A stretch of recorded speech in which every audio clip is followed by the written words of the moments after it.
first just describe, that Colonial Life Arena atmosphere that, not everybody gets to experience.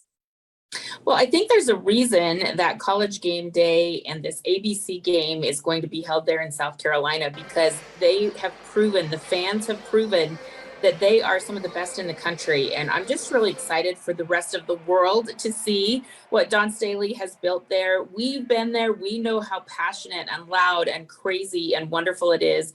And I'm just really excited for the rest of the country to get to see that. I guess, do you think that South Carolina is now kind of making their impact this year, or are they coming up to that level? Where do they stand in women's college basketball? Because you've been a part of this for so many years now. Where do you think they stand?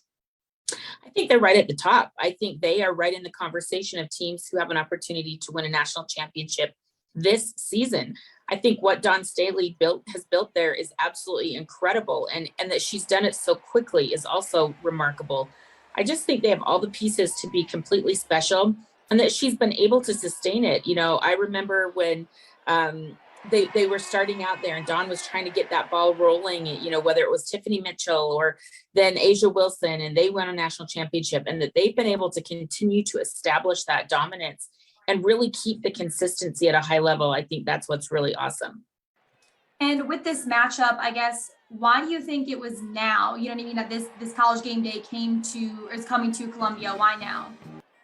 Well, I think number one, because South Carolina is the top team in the country, and they have one of the most dynamic players in the country, and Aaliyah Boston. I mean, they have star power galore. They deserve it. I think that's why ESPN is coming there, is they deserve this spotlight. I think also the opponent, Tennessee, is a national brand that gets good ratings. So I think that helps drive the ratings. I'm sad because Tennessee is a little bit injured right now. I don't know if this will be exactly the matchup we had hoped for when the game was scheduled, but I think that South Carolina deserves this spotlight. Their play on the court has mandated it, and the fans and the excitement there around this team, it's just a perfect fit. And obviously, the conversation of National Player of the Year has been everywhere. Dawn Staley's been very vocal about it, as well as all the fans. I wonder, from your perspective, your platform, I guess, what are you seeing? What are you hearing? And what's your opinion? Well, Aaliyah Boston is the National Player of the Year right now, in my opinion, and she has been that all season long. She has been so consistently dynamic and explosive.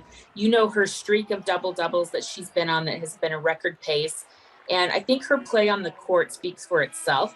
But I do see why Dawn Staley said, well, maybe it's not speaking for itself enough. I need to put that megaphone out there and make sure. And, I love Dawn Staley said something, and I don't know if I've got the exact quote, but she said something about, I'm the merchant of my players' dreams. Like, I'm the person that promise these players, if they come here, your dreams will come true. And I know that National Player of the Year is a dream for Aaliyah Boston, and I'm here for it. She deserves it. She's earned it. I do think that the national conversation could be around a lot of players, but Aaliyah Boston is right there at the forefront. Do you think this broadcast kind of is a pivot? Is it something that, you'll see this change now that this has happened? Well, hopefully it doesn't go back to normal, which is that women's sports are an outlier. I think our new normal is women's sports deserve the coverage and the attention they're receiving because fans want it. The ratings show that. So I'm really hoping everybody tunes in on Sunday, because if the ratings are good, and that helps drive decision makers in our industry. So we need good ratings, right? You're in TV, you know how that works. So I think if fans tune in, women's basketball ratings are up. I'm hoping that we get good ratings for this show on Sunday, and that we can show the decision makers this is worth investing in and making it the new normal, where women's basketball gets exactly the same treatment as men's basketball.